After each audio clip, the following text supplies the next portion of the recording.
UFC 308 in Abu Dhabi was just announced, and the card, bro, it looks great. Like, I'm talking about card of the year caliber. Like, this card is amazing. I like the card name value. Maybe it's just because I like the fighters more than most people do, but I feel like also these fights stylistically are going to be a banger. Of course, the main event is Ilia Topuria versus Max Holloway. We've been waiting for this one, bro, and it's almost like it's a big test for Max Holloway, not even Ilia. I feel like it's a bigger test for Max Holloway because the big narrative with Max Holloway at featherweight is that if there was no Volkanovski, Max Holloway's the champion. Now we get to put that narrative to the test against someone like Ilia Topuria, who I just think has heavy hands, is going to be a problem for someone like Max Holloway to deal with.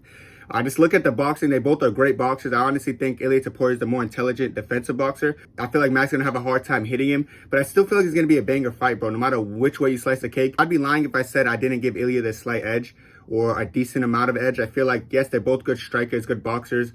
I just feel like I said, Ilia is just better defensively, and I feel like Ilia has better grappling and wrestling than someone like Max. And I do feel like he's going to mix it up, because in Volkanovski, when he was having that clinic against Max Holloway, he also threw in some wrestling and just take him by surprise and just keep his mind thinking. If Ilia is a smart fighter, he'll probably mix in his wrestling against Max Holloway, who just kind of wants to go forward and pressure him. But either way, this fight is going to be electric. Like, I like this fight specifically because I know it's going to be back and forth, bro. I know Max Holloway's not the type to just lay down and take a beating, so I'm sure that it's going to be like fireworks on the feet while it lasts. And then Max Holloway obviously coming off a great performance against Justin Gaethje. Like, bro, that Justin Gaethje performance was flawless. Like, the way he went in there against someone in a different weight class and just put on a clinic.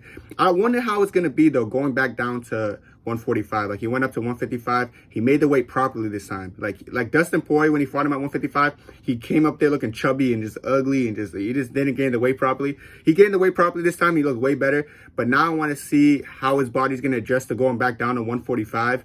I wonder if I don't know if it's going to be a struggle, to be fair. I don't know Max Holloway. He knows his body better than I do, but I feel like it might be a little bit weird for his body to go back down to 145 after just recently fighting at 155 and being used to being a heavier fighter, walking around heavier. But yeah, man, it's going to be an interesting fight. Like I said, though, I'm going to definitely lean towards Ilia Topuria. It's going to be a good fight nonetheless, so I'm expecting fireworks, and I'm expecting this to be one of the best cards ever. Just because this is headlining, I know this card's going to be a banger. The next fights I'm about to go through are also electric, so let me get into those fights right now. So the co-main, Robert Whittaker versus Khamzat. I can't believe Robert Whittaker took this fight. I swear I can't believe that he took this fight, bro. Like, he didn't have to. I think he did enough after the Ikram fight to earn the title shot. I know people want to paint the narrative that Sean Strickland beat a Paulo Costa who's riding a losing streak.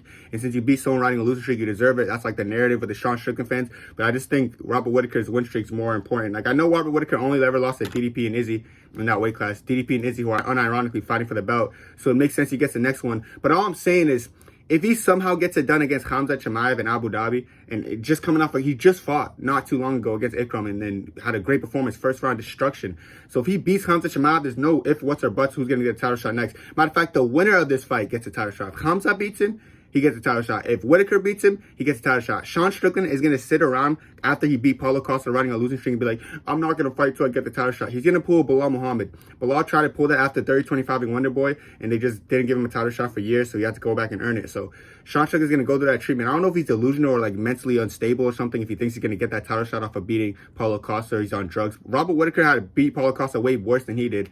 Like, it wasn't like a boring fight. Robert Whittaker actually destroyed Costa. He didn't get a title shot off that, and he kind of knew he was going to get a title shot off that, so he kept fighting.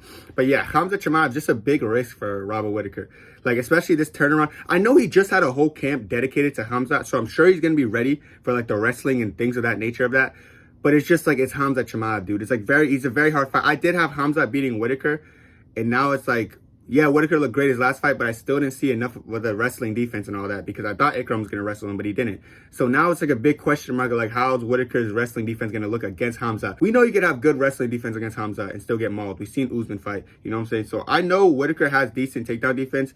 He never really went against someone who's going to wrestle. Like, Yoel Romero barely wrestled against him. He just was standing still and exploding into like a lot of heavy striking exchanges. But Khamzat's not really going to entertain the feet as much. I feel like he's going to go in there in Abu Dhabi and just entertain that crowd with this crazy wrestling. And that's one of those crowds that aren't going to boo, because like Abu Dhabi loves wrestling, you know, because they actually like MMA. You know, Americans and stuff, they just don't care for wrestling. Most of them, at least. But yeah, it's going to be an interesting fight for Robert Whittaker. But yeah, the winner of this gets a title shot. And people are like, why would Khamzat enter a title shot if he beats Whittaker? Well, I think riding back-to-back wins off of Usman and Robert Whittaker is more entitled for a title shot than beating Paulo Costa, who's riding a losing streak. This is my opinion. I just think Usman and Whittaker are better names than Paulo Costa. If that's a hot take, then shoot me for it. I don't care. Like, I just don't think it should be a hot take. So yeah, Khamzat or Whittaker, the winner of this is definitely fighting the winner of Duplessis and Adesanya. I'm assuming Adesanya's gonna win, and you're probably gonna see Adesanya versus Khamzat, which is a crazy fight. But yeah, bro, this, like, the amount of stakes on this card, like, this fight is huge, bro. I love this fight so much because it's such a big deal, bro. It's just a big fight, bro. I'm excited for it, and like I'm literally hyped for it. I can't wait for this one. I was so excited for it last time, and I'm just glad it got delayed because it got delayed onto a better card, you know. So yeah, there shouldn't be headlining a fight night. I mean, it's cool and everything, but I feel like this card is going to be better knowing the main events, Max Holloway, Topuria, and just the card stacked. The card's not even finished and it's already like on conversation of card of the year. Crazy. Can't wait for this fight. I am leaning towards Khamzat, but nonetheless, it's going to be an entertaining fight. Then we got Gane versus Volkov, the rematch, of course. This fight's going to be cool. I feel like it's going to be a Gane victory. I feel like Gane's just a better striker than Volkov, and Volkov's not really known for being a decent wrestler. And I don't know, I think Volkov is going to wrestle, so it's going to be a matter of how much did Gane's takedown defense improve. I know Volkov's not known for wrestling, but I'm sure he's going to wrestle against Gane when he's getting battered on the feet. Gane's actually the only person to beat Volkov by unanimous decision, but only striking. Like, anyone else who beat Volkov unanimous decision had to wrestle. Gane's the only one who did it all striking. So like, yeah, it's going to be an interesting fight. Volkov's a good striker, don't get me wrong. It's just that Gane's on a different level, so it's always like an interesting fight between them. So yeah, I think Gane should get it done again, and I feel like this guy should go against the winner of, go against Aspinall, I guess, because I guess Jones is going to keep ducking in it.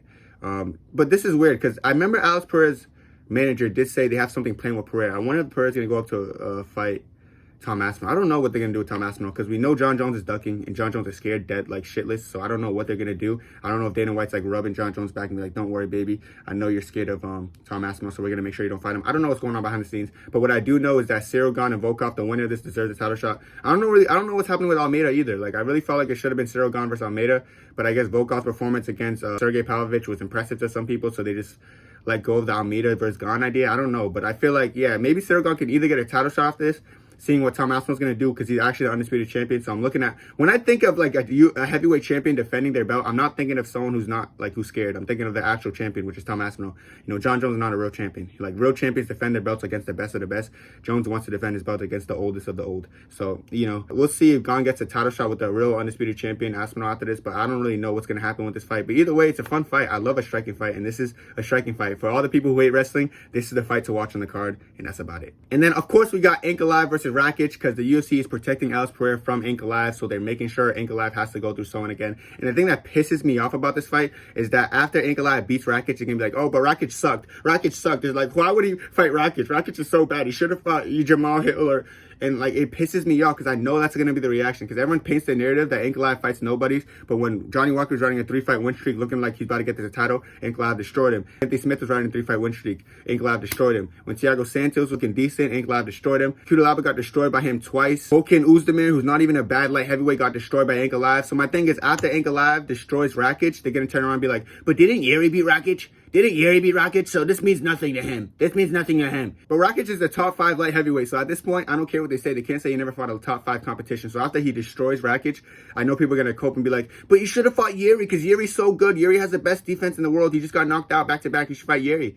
And I'm just going to laugh at them. So I'm just going to say, after Ankalaev beats this fight, if they try to hide Pereira again, it's obvious. I know they're protecting them. And I know I've been saying this on my channel for so long, but no one's going to believe it because they're like, they're not protecting Pereira. Pereira's to go. But like I said, the UFC said they had different plans for Pereira, so they had to set up this fight with Ankalaev and Rakic. So the only other plans would have to be going up and fighting Tom Aspinall and doing a mega fight. Because if he's fighting someone else at light heavyweight, then we know he's hiding it because there's no one else who deserves it. Be like, yo, nah, Jan Blachowicz deserves it because he lost his last fight and he drew with the one before that. So he has 0 wins in his last 2 fights, so he should fight him. That deserves a title shot, not the 10-fight win streak by Ankalaev, but the losing streak on Jan Blachowicz.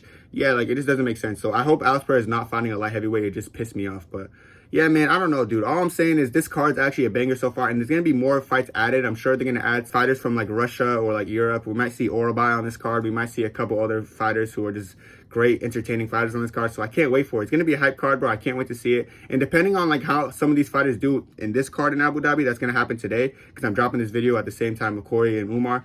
We might see them make a quick turnaround and fight on that card, depending how quick and how great they do. Like, Shower Bullet, if he finishes Mike Yeo, Oleg Jacek really quickly, then easy. He can make turnaround and fight on this card too. So we'll see. Should be a great card. I'm thinking card of the year contender already, and we only have 4 fights announced, so should be a good one. That's it for me, though. God bless. 2, 3.